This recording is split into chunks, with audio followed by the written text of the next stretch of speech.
Okay, welcome everyone to Daf Yomi 1 week at a time. This is our 7th lesson of Masechet Yoma. Today we are going to review Daf 45 through 51. And we're going to finish the 4th chapter, the 4th perek of Yoma, and begin the 5th chapter. We have some pictures today from the graphic Sefer. So I will share that with you in a moment. Okay, let's start at the top of Daf 45, Memhe.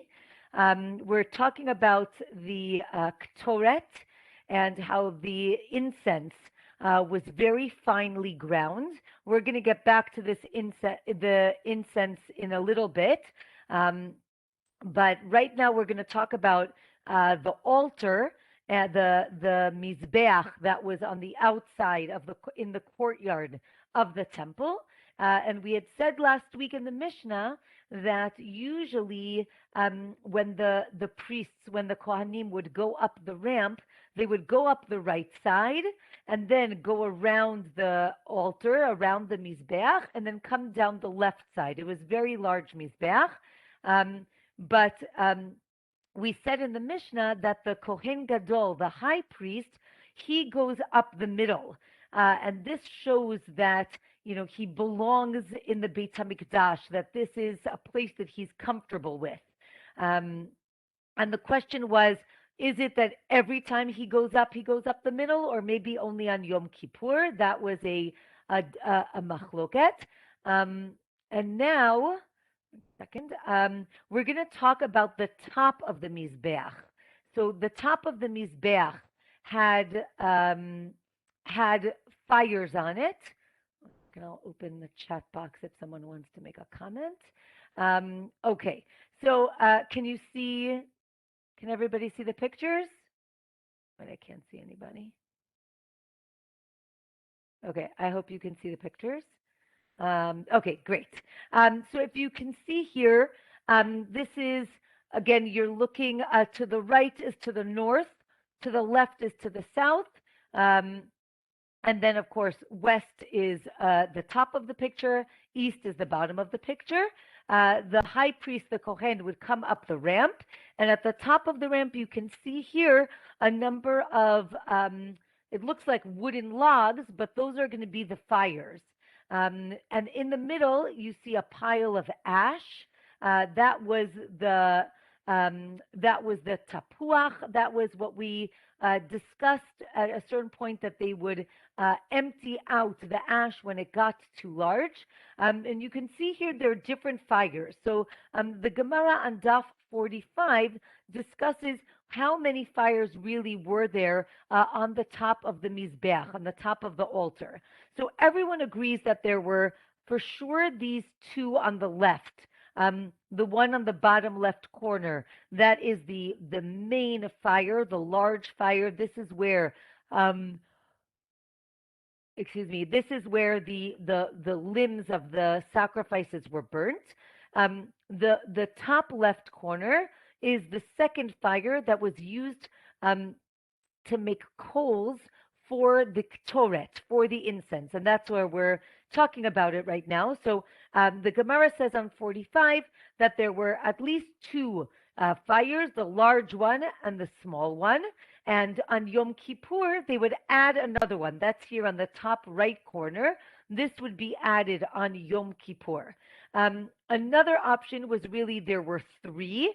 The third one was actually the small one on the bottom right, and this was a fire that was there just to make sure that there was always a fire burning on the altar.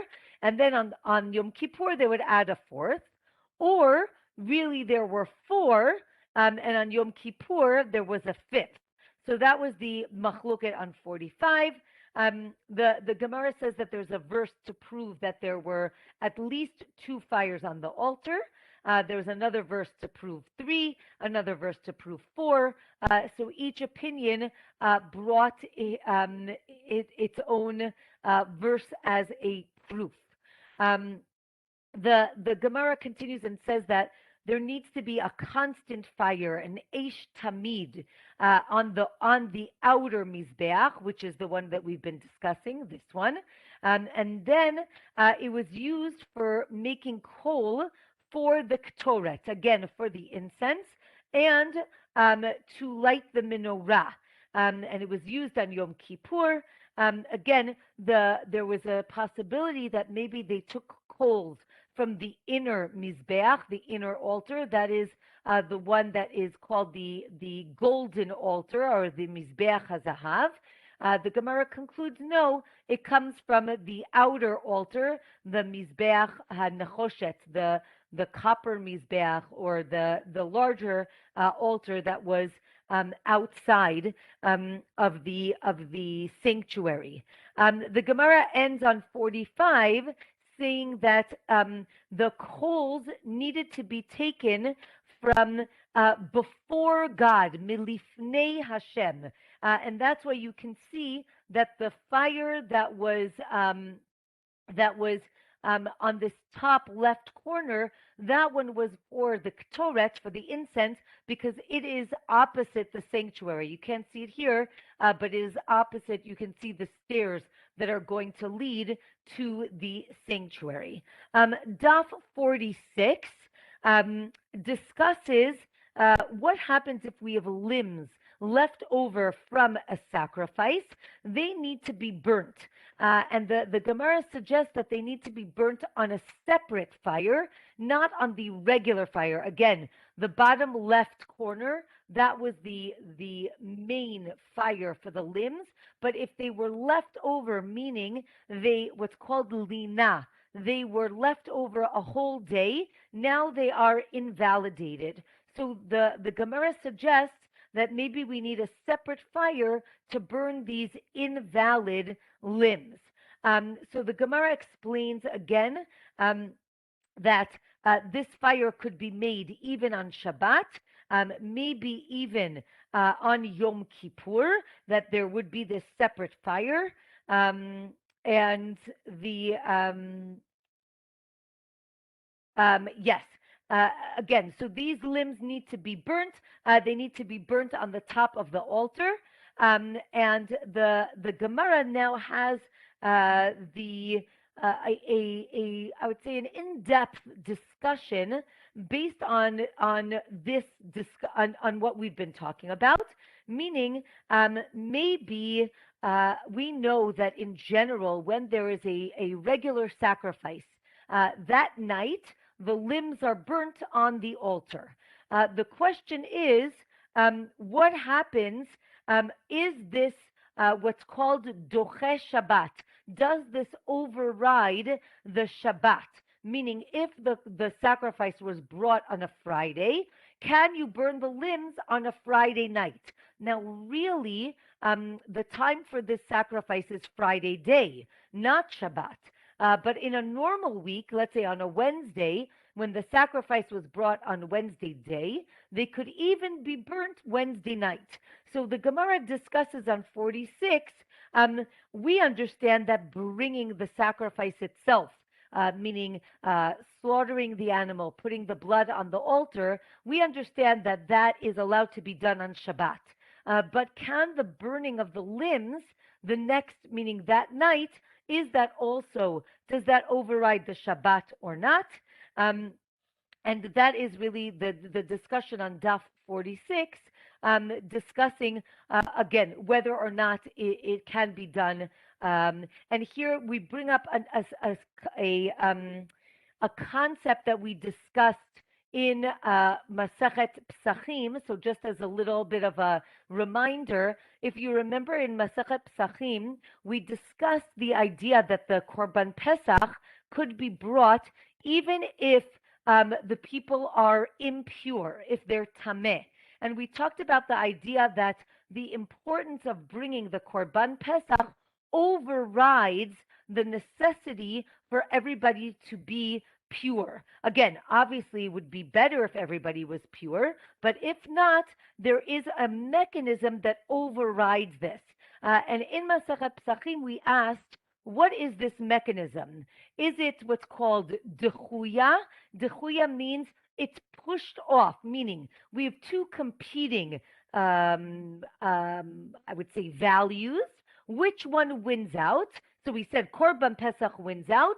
And the tuma, the impurity is still there, but we allow us to bring it. Or the other side of the argument is what's called hutra, right? Meaning it is completely permissible to bring the Korban Pesach even though you are impure. So are we just pushing it off, like suspending it, but really it's not so great?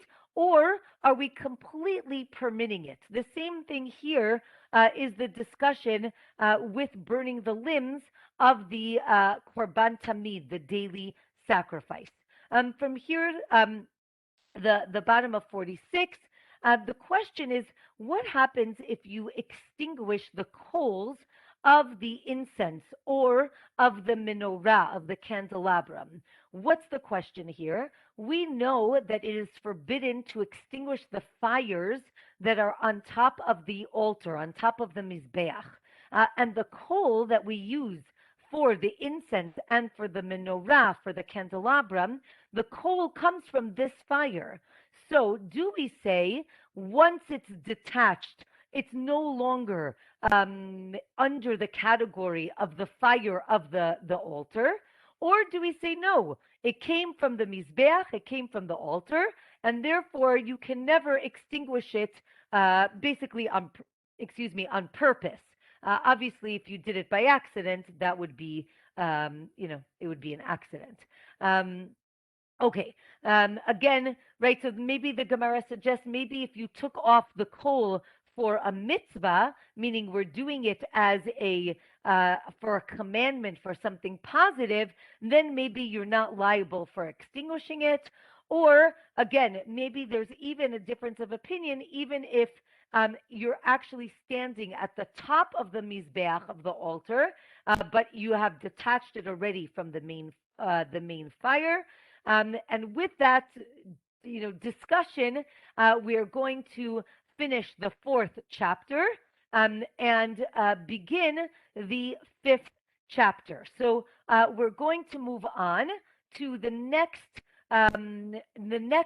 service in the Yom Kippur service. So as we mentioned before, every Mishnah that we're going to be discussing is giving us the next step in the Yom Kippur service. So that's just very important to recognize that we're, if you're forgetting where, what we're up to, you can go back. But we're going through the process of what happens. So the last thing we discussed was that the high priest, the Kohen Gadol, took a shovel from and went up to the altar, to the mizbeach. He removed the coals, and you remember he put them on the stairs. If you remember from last week, those are waiting for us over there. If you remember, also the blood of the par, of the bull of the high priest, the blood is also standing and waiting for us, for him, on the stairs. And now we're going to do the Toret ceremony, the incense ceremony. And this is very special. I would say this is probably, the Gemara talks about it being one of the hardest services, the hardest thing that the high priest needed to do. And I would say the most holy. So let's go through it. So the top of 47, the Gemara says that they would take a shovel and a spoon, and they would bring, you can see here, they would bring a shovel full of incense, of the Toret, from, you can see this arrow leading upstairs. Upstairs was Beit of Tinus. That's where they made the Toret, the incense, and they would bring it down in a shovel, and then the high priest is going to scoop out the Toret. The word here is chafina. Chafina is, he's going to scoop out with his two hands. You can see in the picture. Maybe I should, here, I'll even make it a little bit bigger so you can see. So he scoops out with his two hands the Toret, and then he's going to put it into the spoon, as you can see here. Okay, so this is our Mishnah. We have to understand what are we talking about. So the Gemara says, wait a minute, we had a shovel full of coals. So the Gemara says, yes, this is a new shovel, machta, and this shovel is going to be filled with, as we mentioned, the Toret, and that is how the high priest, the Kohen Gadol, is going to transfer from the shovel into the spoon. And we're going to talk about these things and how he does it in a minute. And then he's going to bring the spoon into the Kodesh HaKodashim, into the Holy of Holy, the holiest place in the sanctuary. So the Gemara explains that he's going to have to bring the spoon and the shovel with the coals into, again, into the sanctuary. And the Gemara says, well, how does he do it? The coals in the shovel are going to be held in his right hand, and the spoon of the incense is going to be in his left hand. Now the Gemara says, wait a minute, hold on. How could that be? We know, if you ask us, right, coal versus incense, we know that the incense is more important, and we also know, again, I'm a lefty, but we also know that in the Gemara, the right hand is more important. Again, we also see it in the Torah. But the Gemara asks, why is he carrying the coals in his right and the Toret in his left? And the Gemara interestingly explains, well, it's actually a practical reason. The coal is heavier than the incense, and the person is presumably, the high priest is presumably stronger with his right hand because he's a righty. Therefore, he has to carry the coal in his right hand. And from here, the Gemara talks about Rabbi Ishmael ben Kimchit. He was one of the high priests, and he had very large hands. He was able to take a lot of the Toret, which we're going to talk about in a minute. But since we mentioned him, we're going to mention Kimchit. She's actually quite famous in the Gemara. She merited to have very great sons. What does that mean? The Gemara explains that once her son was walking in the marketplace, and somebody unfortunately spit at him, and that made him impure, and then he was not able to do the Yom Kippur service, and then his brother took over for him. And the Gemara says not only that, but actually Kimchit had 7 sons who were high priests, not because they died, rather because they became impure, because of chance or I don't know. But she merited to have 7 high priests as sons. The Gemara asks, what did she do to merit this? And the Gemara says she was very careful about covering her hair, and that the walls of her house never saw her hair uncovered. One idea, again, is she was very modest, and she took it to, I would say, a very, I don't want to use the word extreme because I don't want to say it in a negative way. The Gemara here definitely seems to praise her, though the last line is, I don't think that that's the reason, because other women also covered their hair and they didn't merit 7 high priests as sons. So it's interesting maybe to look into this story a little bit more. Did she merit it because of her modesty? Maybe something else. But it's very interesting. Okay, let's move on to our incense. And the question is, sorry, one more picture. Here, as I mentioned again, here is on the right side, the Kohen is, right on the right side, the Kohen, you see on the right, is holding the blood. He's going to be mixing it so it doesn't congeal. On the left side, you see the high priest, the Kohen Gadol, again, all in white. He is carrying the coals on the right in a shovel, and the incense on the left. Okay, let's continue. Here, the picture again shows us where the Beit Avtinus was, where the chamber where they made the Toret, where they made the incense. And again, here are the stairs that we saw before, where the Kohen, the high priest, was at the bottom. Okay, let's talk about two different practices that are similar and related, but a little bit different. What you see here in this picture is what's called kmitza. Kmitza was the way that the priest would take the flour for the mincha offering, for the grain offering. So he would do what's called kmitza. He would take a handful of the fine flour and put it into a sanctified bowl. So the Gemara explains here on 47, how did he do the kmitza?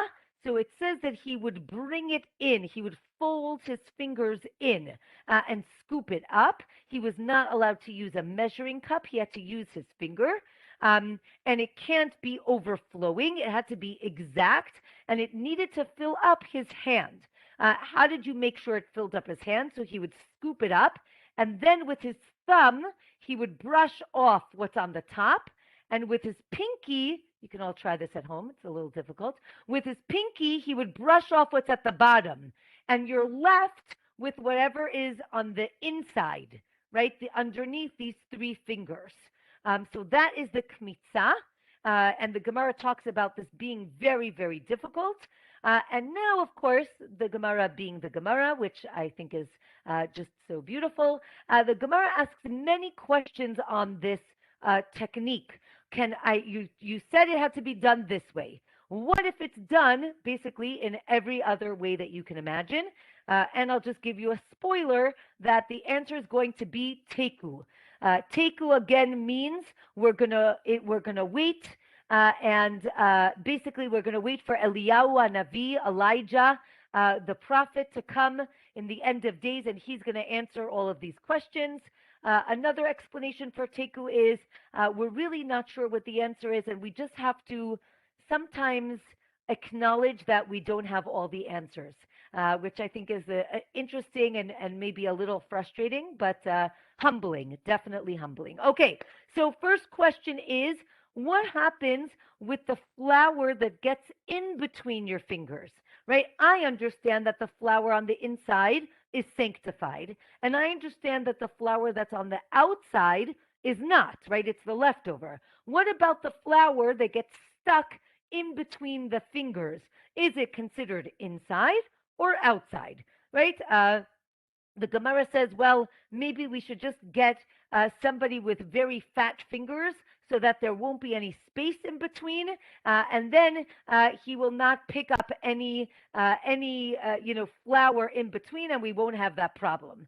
But again, we're not sure what the answer is, and again, teku. Okay, what about?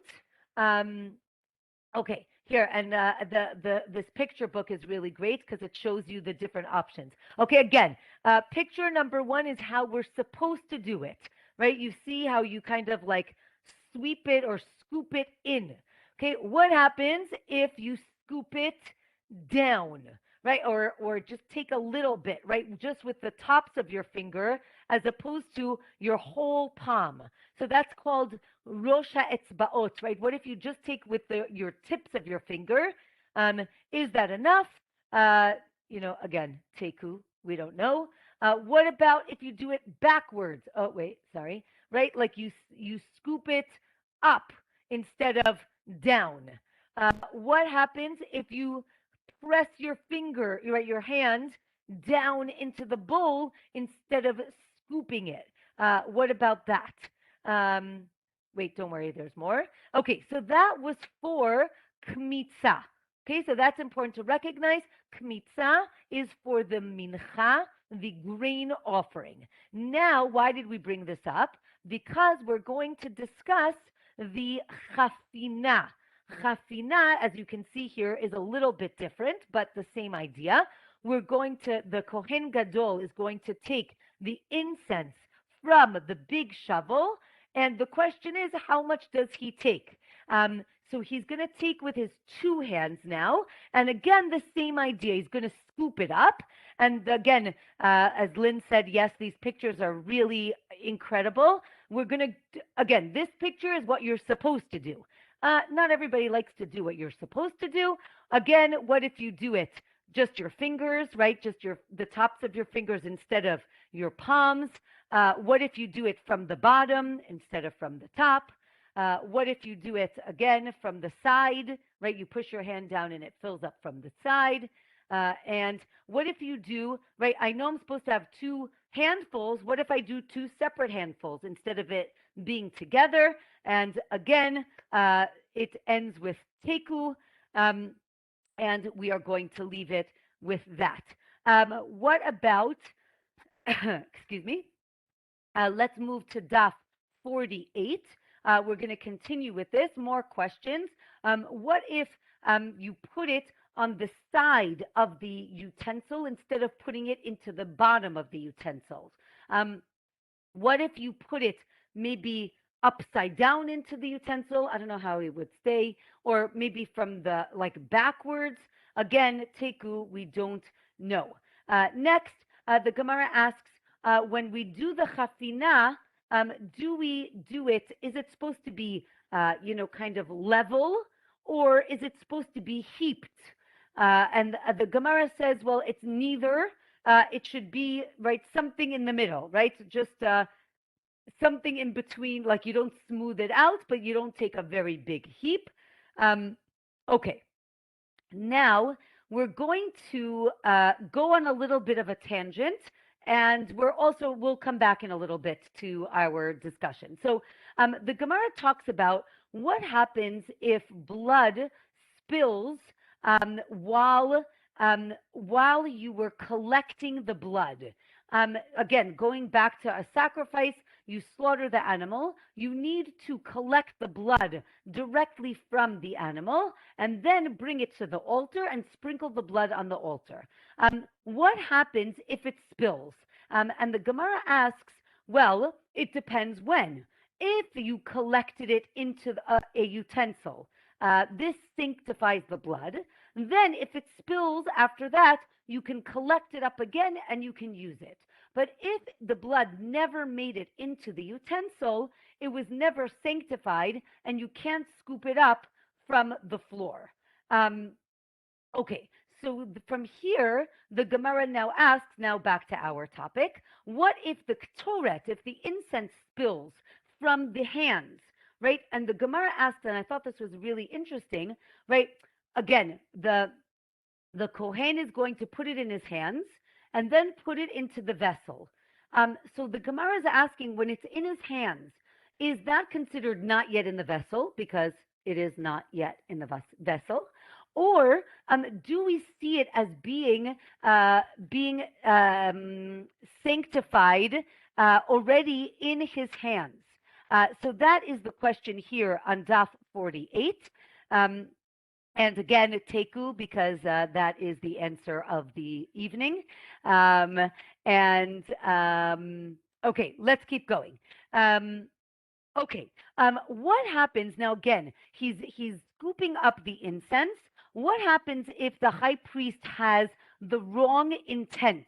Again, we have mentioned this in previous classes, the importance of focusing while doing the service in the temple. And we know, or at least we have discussed in previous tractates and previous Masechtot, what happens if the Kohen has the bad thoughts or wrong thoughts or different thoughts. It messes up the sacrifice. Well, what about the incense? Does that also affect the service? So the Gemara talks about the idea that, again, sorry, one second.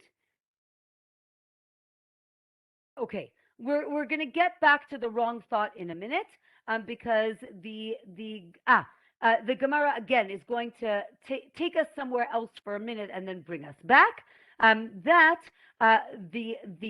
everything is in the utensil, it is considered all part of or connected, I would say. And therefore, even if one small part becomes impure, they all become impure. Meaning, when it gets sanctified, it becomes what's called kedushat haguf, meaning it itself becomes inherently sanctified. And therefore, if it's inherently sanctified, intent should also, or I should say, wrong intent will also mess up this service, and therefore it would be problematic. Okay. What if this was done with the left hand instead of the right hand? Again, temple services need to be done in the right hand. Our question is going to be, maybe when you're walking, maybe that's not considered inherently a service, an avodah, and therefore maybe it would be okay, or maybe not, right? So the Gemara says at the bottom of 48, well, we know that the Kohen is going to carry the incense in his left hand. So you see that you can walk and carry something in his left hand. But then at the top of 49, the Gemara says, we're not so sure about walking with the left hand. Maybe this is just an exception to the rule. The Gemara on 49 then talks about, what if one Kohen did the chafina, again, scooping it up, and then he puts it into the high priest's hands, right? Again, meaning it's two separate people doing one action. Again, teku, shockingly. What happens? And now we're going to get a very, all these questions were interesting, but this is going to lead us to a longer discussion. What happens if the Kohen Gadol did the chafina? He picked up the incense, and then he put it into the utensil, and then he died. Now, as we know, there needs to be a replacement high priest. Can he use the same incense, or does he need to scoop up on his own as well? So the Gemara now says that so now the Gemara is going to say, let's go again to something else that's going to teach us the answer, or give us the answer to our question. Let's talk about the par, right? The bull that the high priest brings, right? So what happens if the high priest sacrifices his bull, and now the blood is there, and then he dies? Can the replacement high priest use the same blood, or do we have to start the whole thing over again?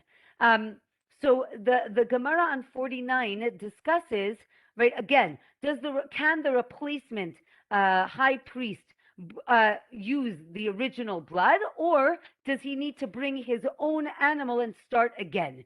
The same thing with the chafina, with the incense. Does he need to do it by himself or no? So here the Gemara says, no, actually he can use the blood from the original animal, from the original Kohen. So if he can, then maybe he can use the incense. Maybe we can compare them. Or maybe we say, no, we can't compare the incense to the par, the bull, because remember we said chafina is very individual, right? No, I shouldn't say no two hands are alike, but I would imagine it's very different, right? Everybody has a different size hand, and maybe the high priest needs to do it himself. So again, does he need to do? And then the Gemara discusses: is there a second chafina? Again, a second kind of scooping up when the Kohen Gadol gets into the Kodesh HaKodashim, into the sanctuary, and that is not clear if he needs to do it. Okay, so let's go on, and here's where you see what's going to happen. And the Gemara describes, as I mentioned, this being a very difficult task, that the high priest has to, you see how he's holding the spoon? We'll see in a minute that when he gets into the Kodesh HaKodashim, the inner sanctuary, he's going to put the shovel with the coal down, and then he's going to tilt the spoon and have it spill into his hands. And then with his hands, he's going to place the incense on the coals, which we're going to talk about in a little bit in the next Mishnah, but we're not there yet. But here the Gemara is talking about how this was done, and it's very intricate. He has to balance the spoon, right? He has to use like his under his arm, and he has to try to, I guess you can try this at home, see if it works, right? He tips it over with his thumb and his fingers, and he has to get all of the incense into his hands. And then here there's a machloket on 49. Does he heap the coals or scatter them onto the does he heap the incense onto the coals or scatter them? This is going to create a different type of smoke. Again, we're going to talk about this in a little bit. Okay, so now again, the Gemara discusses, can the second replacement Kohen use the blood of the original one? And again, as we said, interestingly, the Gemara here is going to try to learn it from the Korban Pesach, from the again Korban Pesach that we used before, that we learned about, and says, right, again, that you can register and withdraw from the Korban Pesach till it's slaughtered, or maybe even till the blood was sprinkled on the altar. And then we say again, the blood here. The Gemara is using the word the animal, right? The par, the cow, the bull. Is that referring to the actual animal, like the carcass? Or can it also mean the blood? And that will help us try to understand if that blood can be used by the second high priest. Okay. Again, here another idea that was brought up is the firstborn donkey. The Torah tells us that first of all, a firstborn kosher domesticated animal, sheep, goat, those are sanctified. And here the Gemara also tells us, and the Torah tells us, so too a firstborn donkey. Interestingly enough, because the donkey is not a kosher animal, it needs to be, right, it cannot be a sacrifice. So it needs to be redeemed with a sheep, and the Gemara talks about it being redeemed, but it needs to be redeemed as long as it wasn't slaughtered yet. Then it can be redeemed. And again, can we compare this to our Yom Kippur animal? At the top of Daf 50, again, this idea of when it says the word par, the bull, is it considered, can it also be talking about the blood? Again, even after the animal was slaughtered, that would be the blood, and that would be called par. Again, a machloket or not. Okay, let's keep going. Okay, so now the Gemara gets into a little bit of a technical discussion. We asked if the blood can be used by the second high priest if the first one died. The Gemara says, but wait a minute. This animal is really a sin offering, a chatat. And we know that if a chatat, a sin offering, if its owner dies, then that sin offering needs to die as well, meaning it can no longer go onto the mizbeach, onto the altar.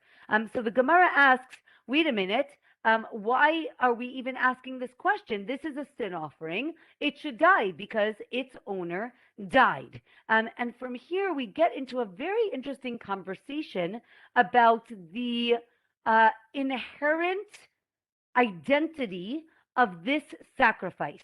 Now, let's just review. This is the bull that the Kohen Gadol, the high priest, said his prayer over, his atonement, the vidui. And what did he say? If you remember, he says, I want to atone for myself, my family, and for all of the priests. So now the Gemara wants to understand, what is this animal? Is it a personal sacrifice of the Kohen Gadol? And he's asking for atonement for other people as well, but really it's his. Or is he really just a messenger? Is he the representative for everybody else?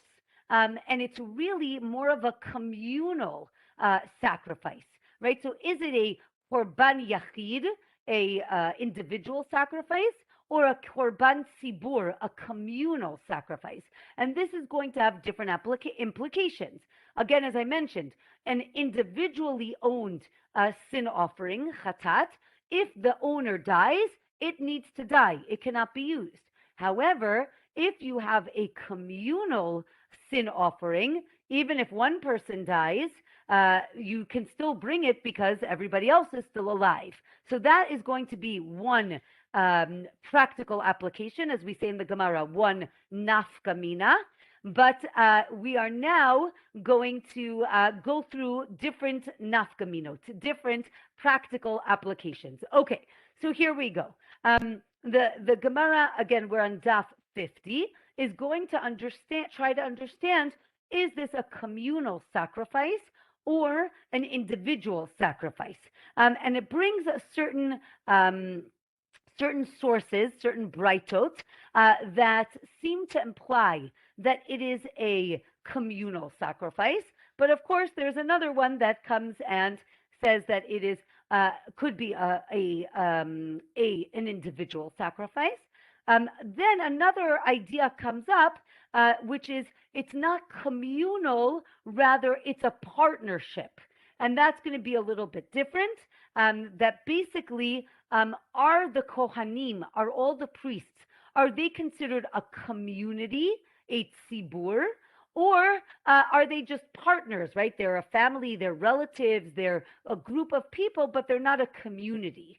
And that also has different practical applications that really have nothing to do with Yom Kippur. Another practical application is the idea of tmura. Tmura, we did mention this, I think, in Masechet Pesachim. Tmura is when you take one animal and you sanctify it to be an offering, and then you say, you know what? I have either a better animal, a worse animal. I'm going to switch it, right? I take it back. I want this one to be my offering. The Torah says that works and it doesn't work. It doesn't work in the sense that you cannot transfer the sanctity that is on this animal to the sanctity, and take it away and give it to another animal. But it does work in the sense that the second animal does become sanctified. So instead of switching, you actually now have two animals that are sanctified, the original one and the tmura, its replacement. So the Gemara discusses which sacrifice or which animal can make a tmura, make a replacement, and which one cannot. So the Gemara says that if something is individually owned, then you can do this. Again, it's not a good thing, so don't do it. But it works. But if it's owned by a number of people, meaning a partnership or a community, it cannot, it doesn't work. You can try, but it doesn't work. So that would be, again, another practical application if this animal is considered an individual or a communal sacrifice. Okay. Okay. Let's go to the top of Daf 51. The bottom of 50 went through some technical details. Maybe these sources are not really discussing the bull, the par of the Kohen Gadol. Maybe we're actually speaking about the ram, the ayil of the Kohen Gadol. That one is for sure individually owned, meaning that was owned by the Kohen Gadol. And again, here they're asking again, is it individual or communal? Again, these animals were bought by the personal funds of the high priest, of the Kohen Gadol. But as we said, do we go by who bought it, or do we go by who's getting atonement for it? Again, the high priest is the one who bought it, but all the priests are getting atonement. So maybe we're going to go right. Do we go by who bought it, or who's getting atonement from it? Okay. All right. Let's go to the next Mishnah on Daf 51. Here we go. As I mentioned before, and I think also when we read it this way in the Gemara, it's broken up, so you're kind of losing the flow. But on the other hand, I feel like it's almost more suspenseful, right? We last left off, right? In our last episode, the high priest was entering the sanctuary, right? The Kodesh, the Heichal. So here he is. He's entered the Heichal. This is the Ulam. This is the main sanctuary. You can see here in the picture, right in front of him in the center is the golden altar, the Mizbeach HaZahav. That is for burning the incense on a daily basis. However, not for today, meaning not what we're going to do right now. And on the right, which is the north side of the temple, you see the shulchan, the table with the lechem hapanim, the showbread. On the left of this picture, which is to the south, is the menorah, the candelabrum. Okay, and you see in front of you the curtain that is the parochet. We're going to talk about that in 1 minute. Okay, so the Kohen Gadol is going to walk into the Heichal, and then he's going to walk in between the two. Here, this is a great picture. In between the two curtains. Basically, we'll see it more next week, but the Gemara is going to say that there are two curtains. One more in and one more out, right? One towards the Kodesh HaKodashim, one towards the Kodesh, and he basically walked right in between them and then out the other side. So you can see him here. He's walking in between the curtains, and then he's going to go into the Kodesh HaKodashim, into the inner sanctuary. Here the Gemara says,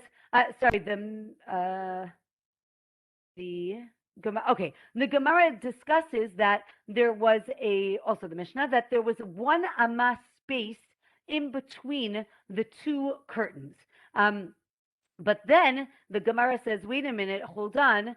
What about, we know that in the first Beit HaMikdash, there actually were no curtains. There was actually a wall. Wait 1 second. Let's see. This is just blown up. It's okay. Okay. Here, the question is, what happened in the first Beit HaMikdash versus the second Beit HaMikdash? In the first one, the first temple, there was basically a wall and maybe not even a parochet at all. And that was, there was a wall with an entranceway to go into the Kodesh, the inner sanctuary. And this wall was 1 inch thick.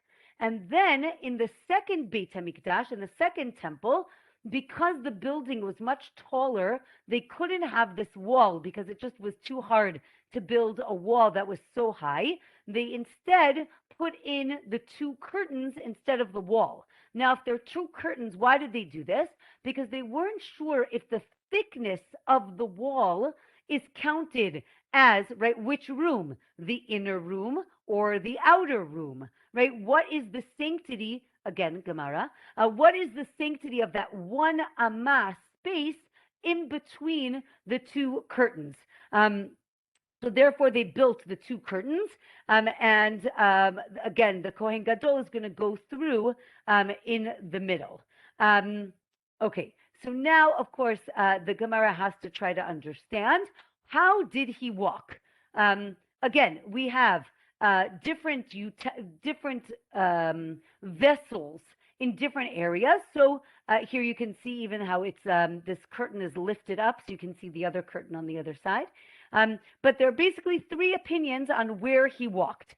Opinion number one is that he walked between the altar and the menorah. Opinion number two, you can see here. Okay, and then we'll discuss, I think okay, we might discuss this today or next week. Then opinion number two is that he walked between the altar and the shulchan and the table. Opinion number three is that he walked between the table and the wall. And basically, the Gemara asks, why are there so many different opinions? And the Gemara discusses that, well, we really want him? You can see here, do we want him to be looking, let's say if he's going this way, what if he's looking straight into the Kodesh HaKodeshim? Maybe that's not very, it's not very modest, or it's not very appropriate for him to be staring into the Kodesh HaKodeshim. The Gemara says, well, remember, do you remember that there were actually 10 tables, right? Shlomo built, he had so much money, there were actually 10 tables. If there are 10 tables and they go this way, there's really no way to get from there to the wall, and therefore it wouldn't work. Or maybe they go this way, and then he could really go in between. But again, we don't want it to be disrespectful in the inner sanctuary.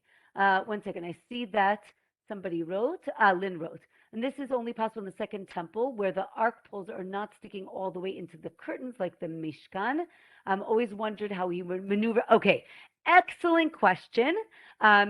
So correct. Lynn is correct. So first of all, some differences, and really we'll discuss this next week, but I'll just give you a spoiler. So as Lynn mentioned, there is no ark in the second temple. It was hidden away. We're going to learn that next week, and we have actually learned it before. And you're right that if there was a wall, though interestingly, there was still an opening, so we could still have the poles sticking through. Sorry, not sticking through, but like pushing the curtain a little bit. I would imagine he just maneuvered around it when he went in, when the ark was there. Yeah, so we're going to talk more. This is for next week. Next week we're going to discuss. Again, this is just a very nice shot of the altar again. So just as a review, the altar with the fires on top. This picture actually has 3 fires. Again, the one on the right on the bottom is the big one where they burnt the animals. On the left is the coals, making coals for the incense. In the center are the ashes. And the one on the top is to maintain the fire. And again, as the Kohen is going in, he's passing through, again, number 4, number 5, and then he doesn't go he doesn't go to 6, meaning he doesn't go behind, but he stays in front of the Aron. So with that, I wish everybody a wonderful week. And just a technical announcement. There are going to be a few changes in the next few weeks. I'm going to be traveling. Don't worry. There will be a class. We're just not sure exactly when, but there will be class. But please check your email. I will send an email to update you. I might change the day for one of them. I might record another one, and it won't be live, but I'll upload it and you can watch it. So please check your email for the next few weeks, and then we will come back to our regular schedule program in a few weeks. So wishing everybody a Shavua Tov and a great week. And Thank you, everyone. And have a good time on your traveling. So